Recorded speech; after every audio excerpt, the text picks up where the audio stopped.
Hörmətli media nümayəndələri, hörmətli xanımlar və bəylər, hamınızı salamlayıram.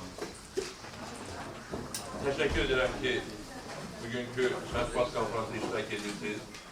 Yeri gəlmişkən mediaya dünən baş verən hadisəni çox agresif şəkildə, çox sürətlə işıqlandırdıqlarına görə təşəkkürümü bildirirəm. Çox sağ olun. Dünənki hadisə haqqında artıq kifayət qədər bilginiz var. Yəni, media strukturları, sosial şəbəkələr bu mövzuları kifayət qədər işıqlandırıblar. Artıq o qədər detallar yazılıb ki, hadisənin baş vermə məsələlərlə bağlı kifayət qədər mənzərə aydındır. Yəni, normal bir orta səviyyəli bir müstəntiq çox qısa müddətdə elə bu mediada və sosial şəbəkələrdə olan informasiya nəticəsində bu cinayət hadisəsini araşdırıb qiymət verə bilər hər bir şeyə. Amma bir daha qısaca xatırladım ki, nə baş verdi dünən. Müsavat Partiyasının Lənkəran təşkilatı fəaliyyətdən başlamasının, partiya təşkilatının bərpa olunmasının 20 illiyi münasibəti ilə yubiley tədbiri keçmək niyyətində idi. Və bizə də təklif etmişdi, dəvət etmişdi ki, həmin tədbirdə iştirak edəcək. Biz də məmnuniyyətlə bu dəvəti qəbul edib, dünən Lənkərana yola düşdük. Tədbir barədə mediada heç bir bilgi yox idi, hətta sosial şəbəkələrdə də məlumatlandırmamışdıq maraqlananları. Çünki istəyirdik ki, bilirik, bu hakimiyyətə bələdik, hakimiyyətin bizim bölgə səfərlərimizdə, bölgələrdəki tədbirlərdə iştirakımıza nə qədər qısqanclıqla, nə qədər narahatlıqla yanaşdığı, bir çox hallarda çox ciddi problemlər yarattığını bildiyimiz üçün istəyirdik ki, sakitcə gelib tədbirimizdə iştirak edək və tədbir də bir bayram tədbiri idi.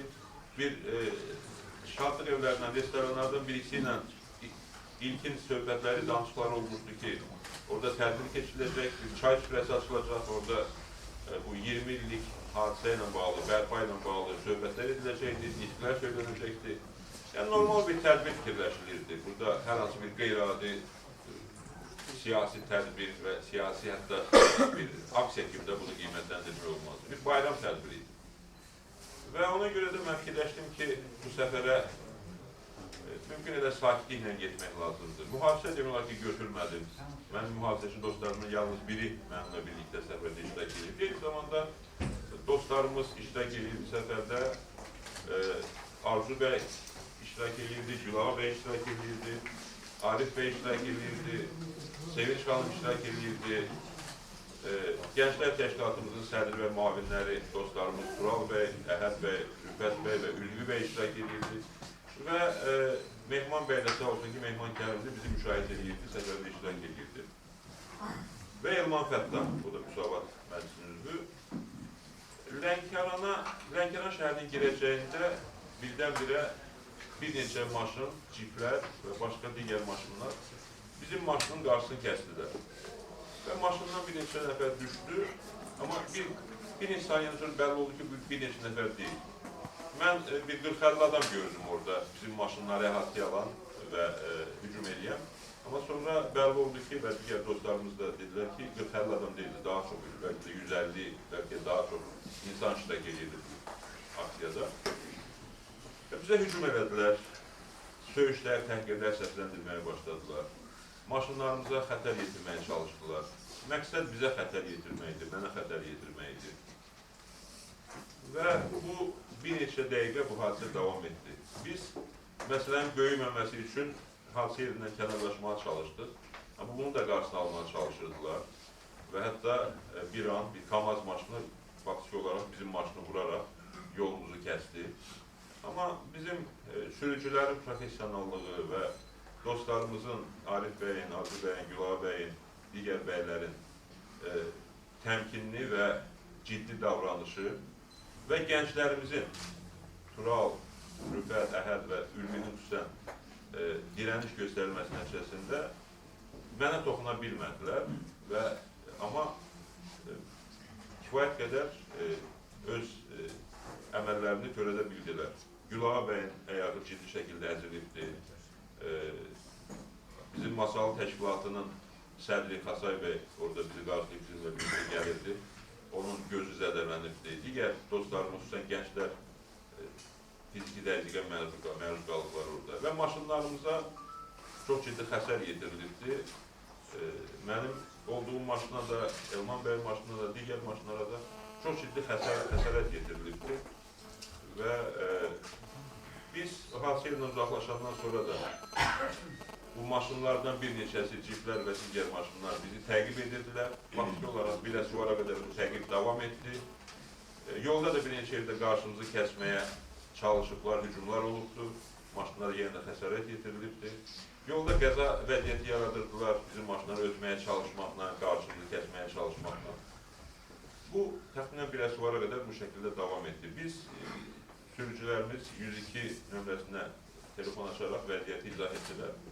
Onlar da uzun-uzadı suallar verməklə söhbət uzatmağa çalışdılar. Hər halda həmin anlarda biz heç bir reaksiya hiss etmədik hüquq mühafizə orqanlarından. Mən bu hüquq mühafizə orqanlarının məsələdə rol barədə fikrimi bildirəcəm. Amma fakt budur ki, heç bir biz hüquq mühafizə orqanlarının məsələyə qarşı qanun qaydanı bərpa etmək, bizi hücumlardan, təhlükədən qorumaq istəmək heç bir artıqlarını görmədik. Təxminən hadisənin mənzərəsi belədir. İndi Arzu bəy, Gülah bəy buradadır, Elman bəy iştirak edir, əgər istəsələr onlar da fikirlərini bildirəcəklər hadisənin detalları ilə bağlı. Suallar olarsa sualları cavabda bəzi məqamlarda aydınlaşdırmağa çalışacaq.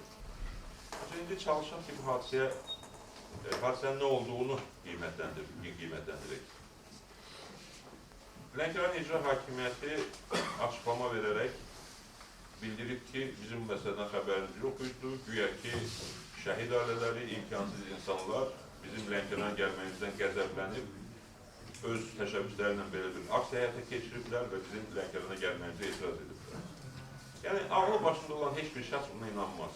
Mən durub bunu geniş izah eləmək də istəmirəm. Ancaq bu, o qədər gülünç, mənasız bir versiyadır ki, buna inanmaq mümkün deyil.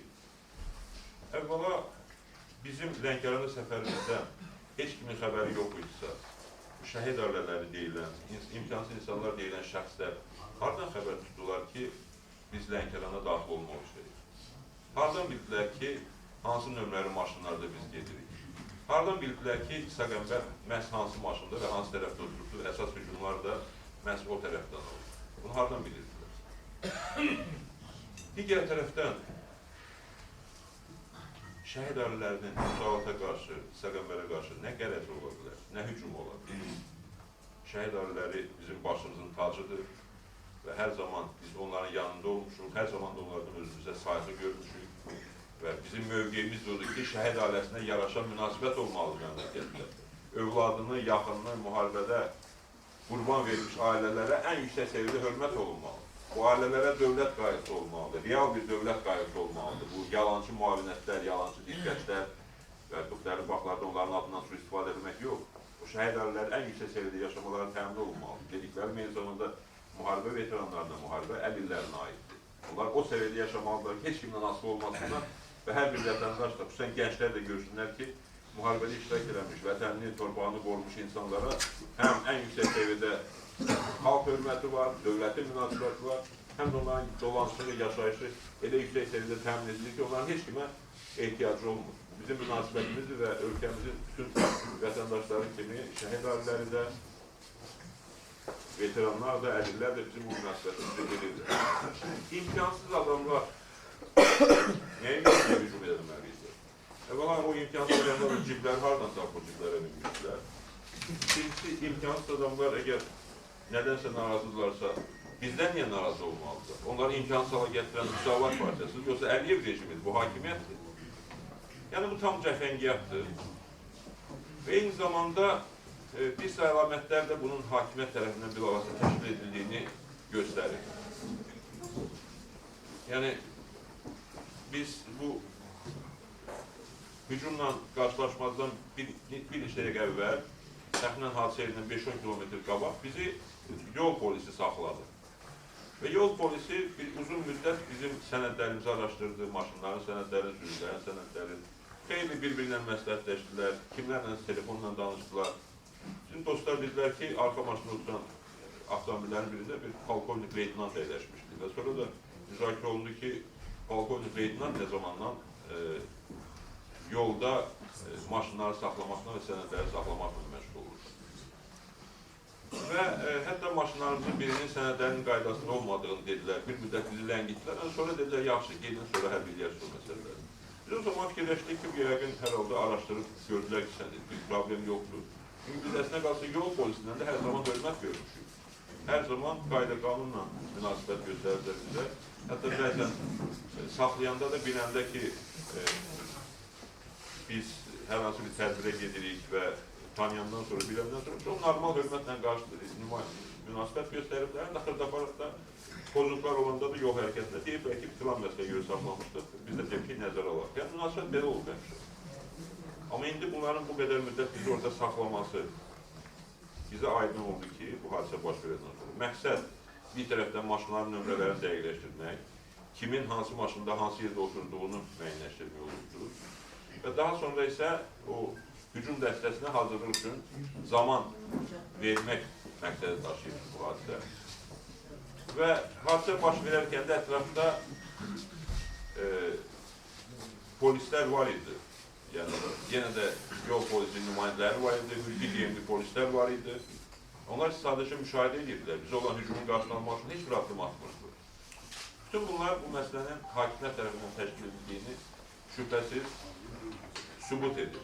Və artıq sosial şəbəkələr vasitəsində bir çox faktlar dəqiqləşir və mənə deyər ki, biz bunun hakimiyyət tərəfindən təşkil olunmasını hamımız bildiyimiz kimi, hamımıza aydın olan şəkildə sübutlarını ortaya qoyacaq. Bunu nə üçün edirdilər? Müxtəlif versiyalar var. Bəzi dostlarımız bunu İsa Qəmbərə sui-qəsd kimi qiymətləndirir. Bəzi dostlarımız bizə xəsarət yetirmək məqsədlə həyata keçirilmiş aksiya kimi qiymətləndirir. Bəziləri deyirlər ki, bu bir mesajdır ki, bölgələrə getməyin, xalqla görüşməyin, insanlarla görüşməyin. Müxtəlif versiyalar var. Orada dediyim kimi 100-dən artıq insan iştirak edirdi hücum aksiyasında. Düzdür, fəallıq edən, hücum edən, daha çox söyüş-söyən bir 15-20 nəfər olardı, çox deyildi. Hətta kifayət edən çox sayılı bir qrup cəlb eləmişlər olar. Və bu qrup hər cür əməllərə əl atdı. Bu daşı mən dünən nümayiş etdirdim, bax bu daş bizim maşınlara atılan daşlardan biridir. Keçən dəfə çəkəndə Arzu bəyin formunda çəkmişsiniz, bu dəfə də Gülağa bəyin formunda çəkmişsiniz. Onu saxlamaq lazım. Çünki bu daş Gülağa bəy olan maşına atılmışdı.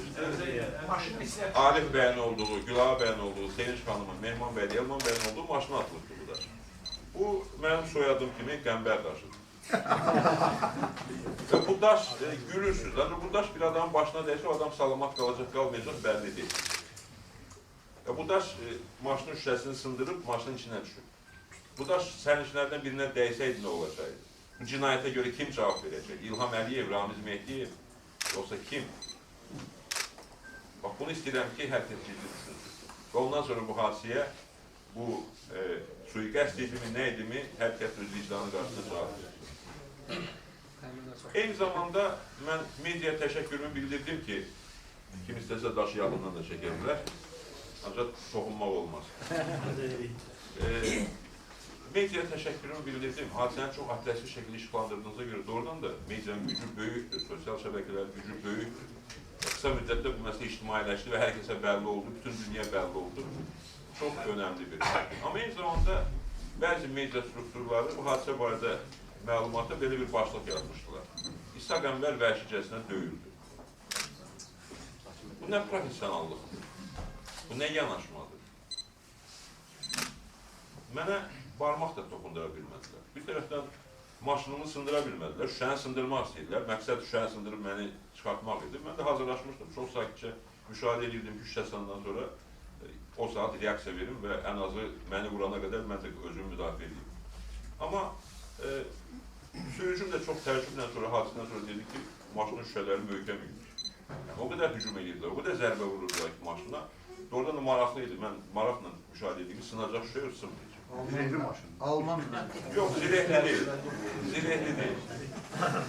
Müxalifətin zirehli maşınlarında gəzməyinə marağı yoxdur, nə də ki, elə imkanımız. Amma fakt oydu ki, bizi vəhşicəsinə döyməyə hazırlaşırlarmış. Yəni o tələsik atılan başlıqlar da ondan xəbər verir. Vəhşicəsinə döymək nə deməkdir? Elə bizim əskər övladımız Ceyhun Qubadov vəhşicəsinə döyməklə siz ölmədir. Nə qədər əskərimiz, nə qədər vətəndaşımız o cür vəhşicəsinə döymək nəticəsində həyatını bitirib. Yəni, nə cür yanaşın, hansı tərəfdən baxın, bu bir sui-qəsd hadisəsi. Və bu sui-qəsdə görə İlham Əliyev, Ramiz Mehdiyev və onların adamları, onların bu tapşırığını icra edən hər bir kəs məsuliyyətdir. Bizim yanaşmamız budur. Əgər belə deyilsə, sübut etsinlər ki, belə deyil. Onlar ediblər bu cinayət.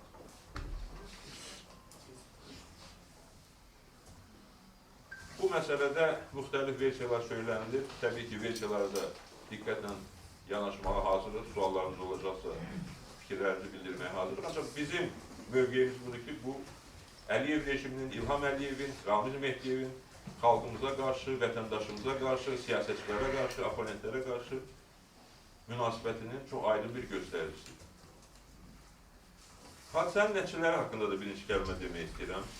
Əvvəla, hadisə baş verən kimi mən və dostlarım hər yerdən telefon zəngləri almağa başladı. Artıq telefon zənglərindən çatıra bilmirdik, o qədər zənglər gəlir.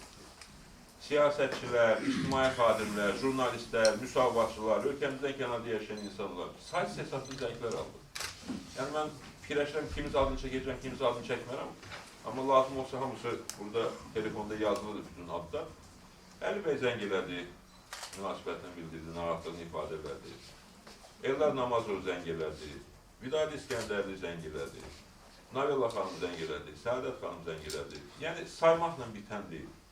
Çox adam zəng elədi və Türkiyədən, Rusiyadan, Avropadan dostlarımız, müsavaşlar sayısız hesabsız sayda zəng edirlər. Eyni zaman dediyim kimi hər yerdən narahatlıq mesajları aldıq. Nə qədər dostlarımız təklif elədilər ki, niyə bizə xəbər eləməmisiniz, niyə bizsiz getmişsiniz və dedilər ki, indi gələk həmin hadisə yerinə, dedilər gələk maşınlarımızla sizin xidmətinizdə olaq. Hamısına yox dedik, narahat olmağa ehtiyac olmasın dedik. Bir İlham İsmail bir də gördük ki, gəldi yolun yarısında bizi qarşıladı və təklif elədi ki, onun maşına keçək və bu da çox xoş oldu. Yəni, mən İlham bəylə dedim ki, mən heç kimin dostlarımızın narahat olmasını istəmirəm, amma eyni zamanda dostların narahat olduğunu görmək biraz da xoş təsir bağışlayır ki, deməli, biz bir-birimizin qiymətin qədrini bilirik.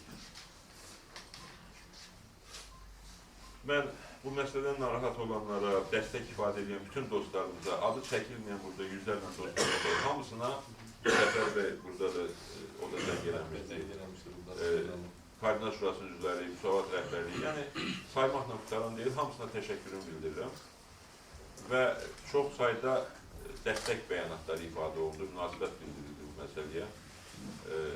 İctimai Palatadan Koordinat Şurası təcili toplandı və burada bəyanat verildi həmin hadisə ilə bağlı. Bir sıra təşkilatlar, Azərbaycan Xalq Cəbhəsi Partiyası, digər partiyalar, Ümid Partiyasının rəhbərliyi, İqbal bəy və digərləri zəng edədilər və münasibətlərini bildirdilər, narahatçılığını bildirdilər. Yəni, hamıya təşəkkür edirəm bu həmrəyliyə görə, bu mövqeyi bildirməyə görə. Çünki bu doğrudan da sadə bir məsələ deyil, bir adama qarşı yönəlmiş, bir partiya qarşı yönəlmiş bir hadisə deyil. Məsələnin bir cəhəti ilə bağlı fikrimi bildirmək istəyirəm. Mən dünən sosial şəbəkələrdə gördüm ki, Lənkərandan olan insanlar, Talış qardaşlarımızdan bir çoxları məsələyə münasibət bildirdilər. Bir neçəsi, hətta 5-6 adam bildirdilər ki, onlar bu hadisəyə görə xəcalət çəkirlər. Çünki Lənkəranda belə bir hadisənin olması yol verilməzdir və onlar bundan narahatlılar, xəcalət çəkirlər. Mən onlara cavab verdim ki, nə xəcalət? Xəcalətli düşməniniz olsun. Bu Lənkəran cəmaatının, Talış qardaşlarımızın məsələyə nə dəxli var? Bu hakimiyyətin provokasiyasıdır, hakimiyyətin cinayətidir. Biz cənub rayonlarımızda, o cümlədən Lənkəranda hər zaman hörmət görmüşük. Biz Talış qardaşlarımızdan hər zaman bizə hörmət, sayğı görmüşük. Yəni, bu illər ərzində dəfələrlə Lənkəranda, cənub rayonlarımızda olmuşuq. Elə-belə dost məclislərinə getdiyimiz də olubdur, siyasi görüşlərə də getdiyimiz olubdur. Seçki kampanyalarında getmişik, təbii ki, o bölgədəki insanlarımızla görüşmüşük. Hər zaman çox müsbət münasibət görmüşük bu rayonlarda, bu bölgədə, əhalidən, Talış qardaşlarımızdan. Ən yüksək səviyyədə hörmət görmüşük, sayğı görmüşük. 2000-ci ilin parlament seçkilərinin, 2003-cü ilin prezident seçkilərində bizim o bölgəyə səfərlərimizdə iştirak edən dostlar var burada. Yadımızdadır ki, nə cür yüksək səviyyədə qarşılanırdı. Hətta insanlar yola çıxıb bizi salamlayırdılar. Və o qədər təsirli mənzərələrdir ki, doğrudan da riqqətə gəlirdi ki, bizim xalqımız nə qədər bir-birinin qədrini bilən, hər şeyə qiymət verməyə bacaran bir xalqdır. Və bu xalqa azadlıq verilsə, bu xalq nə qədər inkişaf edə bilər, nə qədər önəmli məsələləri, problemlərini həll edə bilər. Hətta 11-ci ilin iyulunda mən Lənkəranda futbol maçını izləməyə getmişdim, Xəzər-Lənkəran oyununa. Dostlar xatırlayırlar və xatırladırlar. Stadiona girdik, yerimizə keçmək üçün tribunanın qarşısından keçirdik. Tribunalarda insanlar ayağa qalxıb məni salamlayırdılar. İsa bəy qışqırırdılar, müsavat qışqırırdılar, münasibətlərini göstərirdilər. Ancaq mənə ən çox zövq verən oydu ki, qalxıb Qarabağ qışqırırdılar, Azərbaycan qışqırırdılar. Qarabağ bizimdir, bizim qalacaq qışqırırdılar gənclərimiz, Lənkəran əhalisi. Yəni, bu çox gözəl mənzərələr idi və ona görə də mənim Lənkəranlı dostlarım, Talış dostlarımız qətiyyən bu məsələdən xəcalət çəkməsinlər, bu məsələnin Talış cəmaatına da, Türk cəmaatına da, ümumiyyətlə bölgələrin əhalisinə heç bir aidiyyəti yoxdur. Bu hadisə hakimiyyətin törətdiyi bir hadisədir və biz də bunu belə qiymətləndiririk. Bir yaxşı hadisə də oldu ki, çox sayılı bəyanatlarla, mövqe bildirməklərlə yanaşı Lənkəran ziyalılarının bəyanatı dünən gecə yayıldı və həmin bəyanatda Lənkəran ziyalıları baş verilmiş hadisəyə münasibətlərini bildirirlər, istəyirlər, qınıyırlar bu hadisəni və məni Lənkərana yenidən gəlməyə dəvət edirlər. Mən buradan bildirirəm ki, bu dəvəti məmnuniyyətlə qəbul edirəm. Yaxın zamanlarda məsləhətləşib, həm onlarla, həm Müsavatın Lənkəran təşkilatındakı dostlarımızla məsləhətləşib, növbəti Lənkəran səfərimizi gününü müəyyənləşdirəcək.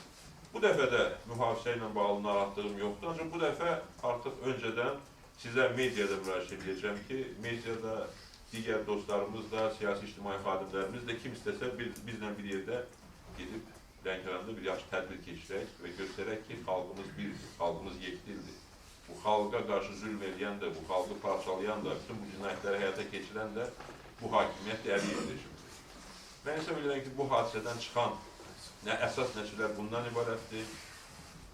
Demək artıqdır ki, biz bu rejimə qarşı mübarizə aparırıq, biz azadlıq uğrunda, haqq ədalət uğrunda mübarizə aparırıq və bu cür provokasiyalarda bu illər ərzində dəfələrlə görmüşük, bundan da ağır hadisələrlə qarşılaşmışıq. Bütün bu cinayətlər bizi yolumuzdan döndərə bilməyib və döndərə də bilməz.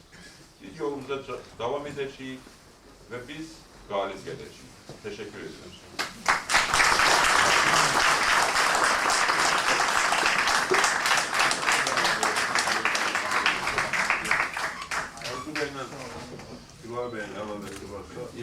Tabii sual var.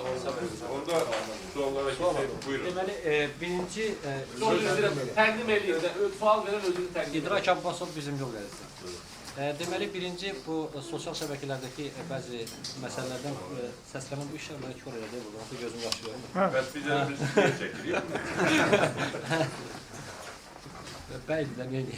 Deməli, bir məsələ bu idi ki, bu Xəzər-Lənkəran komandasının fanatlarının məsələsi. Digər bir məsələ siz qeyd edədiniz, mətbuatda belə fikirlər səsləndi ki, bəli, vəhşicəsinə döyülüb, amma eyni zamanda kularlarda və eyni zamanda bu sosial şəbəkələrdə belə fikir də var ki, hakimiyyət əslində İsa bəyə bu planlı şəkildə hücum edib ki, necə deyərlər, bunu gündəmə getirsin və s. Yəni, hardasa reklam eləsin, belə deyək. Bu məsələdə sizin Yəni, fan klublar artıq bəyanat veriblər və bu hadisədə Xəzər-Lənkəran heç bir azarkeşinin iştirak etmədiyini bəyan ediblər və mən də onlarla razılaşıram. Öz klubunu, öz torpağını sevən heç bir insan belə bir cəfəng aksiyada, cinayətdə iştirak etmir. Ona görə də o fan klub məsələsini kənara qoyaq və Xəzər-Lənkəran futbol klubuna da Neftçi ilə yanaşı, Qarabağla yanaşı, digər klublarımızla yanaşı həm yerli yarışlarda, həm beynəlxalq yarışlarda uğurlar arzulayaq.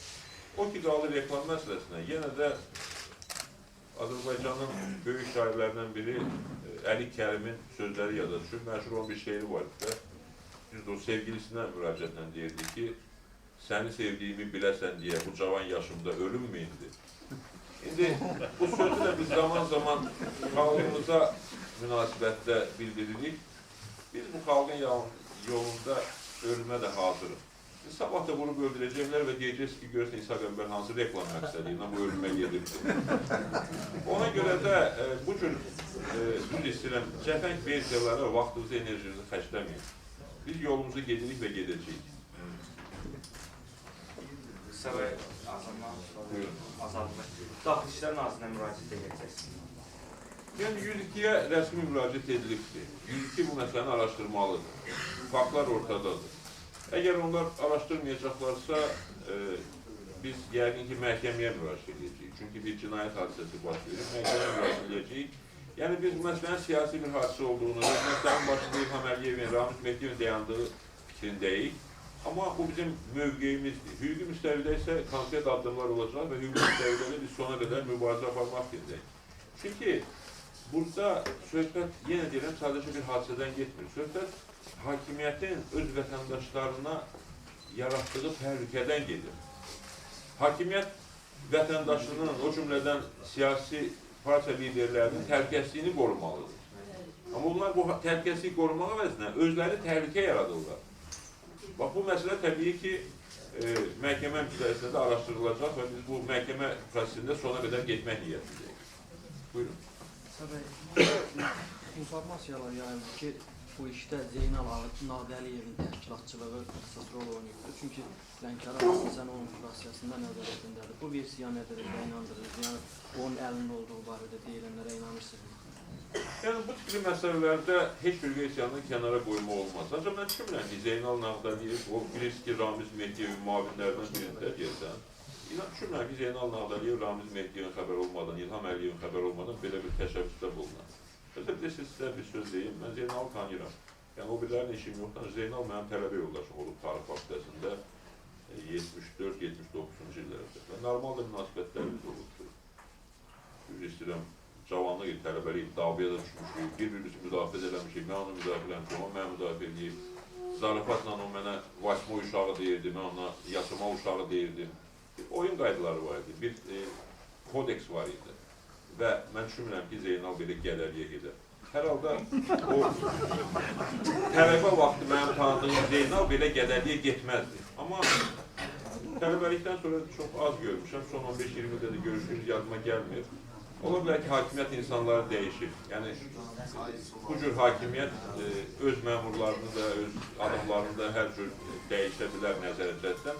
Yenə deyirəm, bu bir versiyadır, bütün versiyalar araşdırılmalıdır. Amma yenə də o sözünü təkrar edeyim ki, mən düşünmürəm ki, Zeynal Nağdəliyev, Ramiz Mehdiyevin razı olmadan, İlham Əliyevin xəbər olmadan belə bir cinayətə başçılıq edir.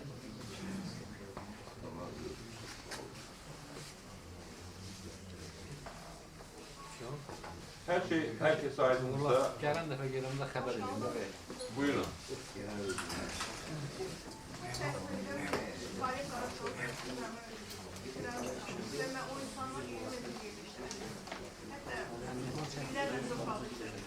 Onun hansı keyfiyyətə malik olan çox gözəl. Kötüdən hər günümə çox xəda edirdim. Və Kürdənin mütəqib partiyanın üzvləri də xalıq elədilər. Ki, bu təbii ki, Ali Qarabağ Kürdənin düz istəyir.